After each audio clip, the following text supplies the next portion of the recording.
మహూలో పుట్టిన దగ్గర నుంచి వారి చివరి శ్వాసం విడిచిన స్థానాలు అన్నీ 5 అక్కడ లైబ్రరీ ఒక రీసెర్చ్ సెంటర్ పెట్టడం జరిగింది. కాబట్టి బాబాసాహెబ్ అంబేద్కర్ గారికి నివాళులు ఏది ఉందో అది మన రాజ్యాంగం మీద మన నమ్మకాన్ని మనము పెట్టి ఆ రాజ్యాంగాన్ని గౌరవించే రోజు, భారతదేశాన్ని గౌరవించే రోజు, మన బడుగు బలహీన వర్గాల కోసము పోరాడి వారికి న్యాయం ఇవ్వాల్సినటువంటిగా మనం ఆ ఒక ఆలోచనతో యువత ప్రజలు ఉండాలి అని చెప్పి ఆలోచనతో ఎప్పుడైతే మనం ఉంటామో అప్పుడే మనం నిజమైనటువంటి నివాళులు మన భారతరత్న డాక్టర్ బాబాసాహెబ్ అంబేద్కర్కి అందించినది.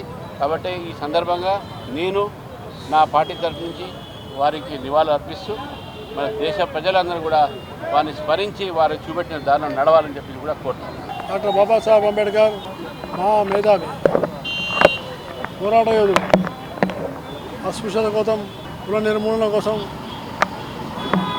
అలాగే బడుగు బలహీన వర్గాల దళితులకు ఉన్నటువంటి హక్కుల కోసం పూర్తిగా తన జీవితాన్ని సమర్పించినటువంటి మహానుభావుడు డాక్టర్ బాబాసాహెబ్ అంబేద్కర్. ఆయన వల్లనే ఈ రోజున రాజ్యాంగంలో మనకు వచ్చినటువంటి ఎస్సీ ఎస్టీల యొక్క రిజర్వేషన్లు వచ్చినాయంటే అది డాక్టర్ బాబాసాహెబ్ అంబేద్కర్ యొక్క పుణ్యమే అని నేను హృదయపూర్వకంగా భావిస్తున్నాను. అందువల్ల డాక్టర్ బాబాసాహెబ్ అంబేద్కర్ కేవలం ఒక దళితుల నాయకుడే కాదు. బాబాసాహెబ్ అంబేద్కర్ భారతదేశంలో ఉన్నటువంటి 142 కోట్ల మంది భారతీయుల యొక్క నాయకుడు డాక్టర్ బాబాసాహెబ్ అంబేద్కర్ అని నేను ఈ సభాముఖంగా తెలియజేస్తున్నాను.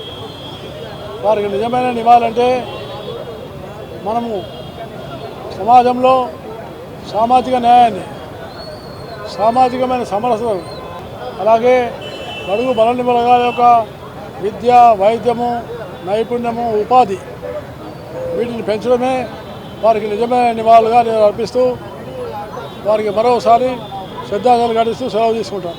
డాక్టర్ బిఆర్ అంబేద్కర్ సార్ ఏదైతే రాజ్యాంగం నిర్మాణం చేసిరో దానిలో కీలక పాత్ర పోషించడం జరిగింది. ఈ రాజ్యాంగం ద్వారానే బడుగు బలహీన వర్గాలకు అనేక రైట్స్ దొరకడం జరిగింది. అదేవిధంగా మన ఎస్సీ సోదరులకు రిజర్వేషన్ విషయంలో కూడా కీలక పాత్ర పోషించారు డాక్టర్ బిఆర్ అంబేద్కర్. ఇవాళ ఉన్న పరిస్థితులలో మనం చూస్తున్నాము బీజేపీ ప్రభుత్వము ఎలా రాజ్యాంగాన్ని తూట్లు పొడిచొక కార్యక్రమం చేస్తుందో. ఓటు చోరీ విషయమైనా కానీ, రిజర్వేషన్కి సంబంధించిన విషయాలైనా కానీ, దళితులు, ఎస్టీలు, బడుగు బలహీన వర్గాలపైన అత్యాచారాలైనా కానీ ఇలాంటి అనేక యాంటీ కాన్స్టిట్యూషనల్ పనులు బీజేపీ ప్రభుత్వం అదేవిధంగా చేయడం జరుగుతుంది. దీన్ని అరికట్టాల్సిన అవసరం ఉంది. డాక్టర్ బిఆర్ బాబాసాహెబ్ అంబేద్కర్ ఆశయాల్ని మనము నిలబెట్టుకోవాల్సిన అవసరం ఉంది. బడుగు బలహీన వర్గాలకి మద్దతుగా ఎల్లప్పుడూ కాంగ్రెస్ పార్టీ ఉంటుందని ఈ సందర్భంగా మేము తెలియజేస్తున్నాము. ధన్యవాదాలు. రేవంత్ రెడ్డి గారు మరియు మోడీ గారు, చంద్రబాబు నాయుడు వీళ్ళందరూ కలిసి రాజ్యాంగాన్ని తూటుపడుస్తున్నారు.